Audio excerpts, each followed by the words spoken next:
Hello friends, welcome to Shreesha's homemade cakes.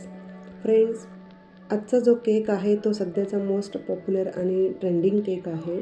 तो म्हणजे blow away cake. भन्नाट आयडिया आहे आणि प्रत्येकालाच आवडेल असा हा अगदी ड्रीम केक आहे. चला तर मग बघूया कसा बनवायचा ते. फ्रेंड्स, हा केक मला हायटेड बनवायचा होता, कारण केकला हाईट असेल तरच तो जास्त उठून दिसेल. यासाठी मी 6 इंचचा स्पंज बनवून घेतलेला आहे आणि त्याचे मी 5 लेअर केलेले आहे, जेणेकरून व्यवस्थित हाईट मिळेल.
पाचही लेअर मी क्रमकोट करून घेतले आणि आता त्यावर मला फायनल फिनिशिंग करून घ्यायचे.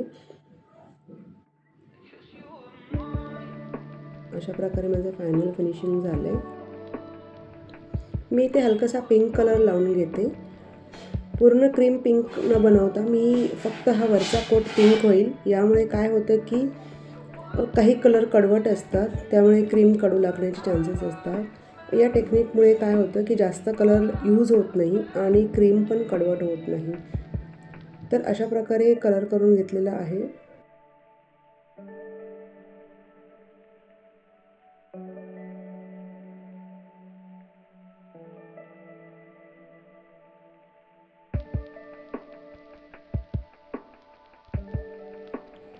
हा केक बनवण्यासाठी अशा प्रकारचे प्रिंट लागते, जे मी दुकानातून एक प्रिंट काढून आणलेली आहे आणि ती मी आता साईडने कट करून घेते. अशा प्रकारे मी या प्रिंटचा कटआउट घेतलेला आहे आणि त्याला मी एक छिद्र करून घेते. तिच्या लिप्समधून हा जो स्ट्रॉ आहे तो आरपार जाईल अशा प्रकारे मला एक होल करून घ्यायचं आहे. ही प्रिंट केकवरती डायरेक्टली न लावता मी त्यावरती व्हाईट चॉकलेटचा एक हलकासा लेअर देऊन घेतला आहे, जेणेकरून ही जी प्रिंट आहे ती सॉगी होणार नाही आहे. आणि परत आता हा स्ट्रॉ जो आहे तो आता आपल्याला आरपार जाईल असं बघायचं आहे. या स्ट्रॉमध्ये मी माझ्याकडे सिल्वर कलर होता, जो मी फिल करून घेतलेला आहे. तुमच्याकडे जो कलर असेल तो यूज करू शकता.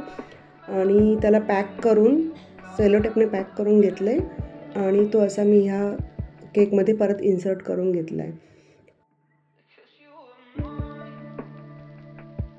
केकचं फायनल डेकोरेशनसाठी मी इथे फ्लावर आणि हे काही गोल्डन बॉल्स यूज केले.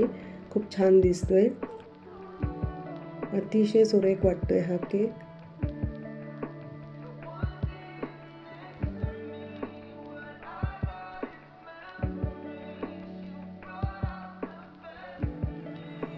जेव्हा फायनल कटिंग असेल त्यावेळेस ह्या केकच्या समोर एक कॅन्डल ठेवायची आहे आणि बॅक साईडने हा केक ग्लो करायचा आहे.